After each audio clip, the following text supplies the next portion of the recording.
Friends, welcome to our channel pythonji.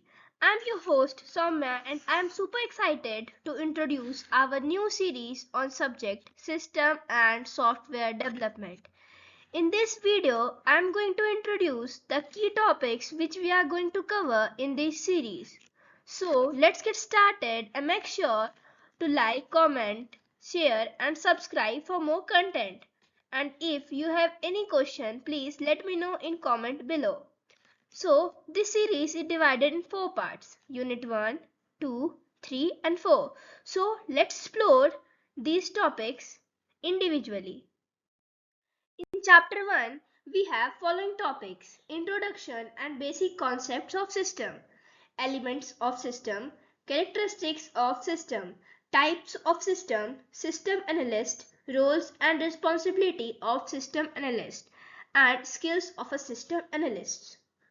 Then in chapter 2, we have following topics which are introduction to SDLC, then stages of SDLC, then various types of models which are waterfall model, spiral model, iterative model, incremental model and agile model, also prototyping.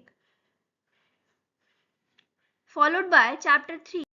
We are going to explore topics like requirement engineering, processes of requirement engineering, then tasks in requirement engineering, then following tasks which are inception, elicitation, elaboration, negotiation, specification, validation and management.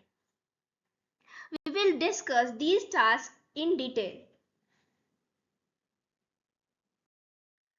And in last chapter of our subject, we are going to discuss on these three major topics which are data flow diagram, data dictionary and decision table. These three topics are very important in system and software development subject. So these are topics which are covered in upcoming videos. So stay tuned and don't forget to subscribe.